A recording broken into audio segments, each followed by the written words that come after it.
Tennessee is recognized for 3 minutes. Thank you, Mr. Speaker, and I rise in strong support of H.R. 1865, the Allow States and Victims to Fight Online Sex Trafficking Act, and the rule that brings this bill to the floor. And I thank the gentleman from Georgia for yielding me this time. I want to also commend the gentlewoman from Missouri for introducing this very important legislation. According to the Department of Justice, more than half of sex trafficking victims are 17 years old or younger. According to the National Center for Missing and Exploited Children, there was an astounding 846% increase from 2010 to 2015 in reports of suspected child sex trafficking.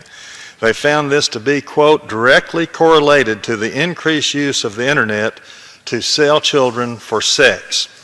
This is something I've been concerned about for a long time. Before I came to Congress, I was a criminal court judge for 7.5 years trying felony criminal cases.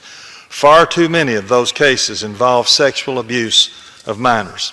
I was told my first day as a judge that well over 90% of defendants in felony cases came from father-absent households.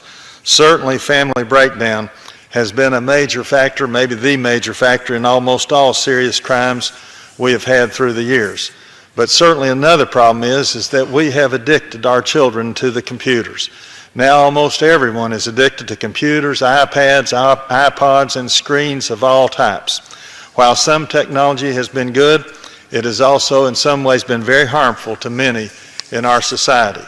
In an article entitled, "Have Smartphones Destroyed a Generation?"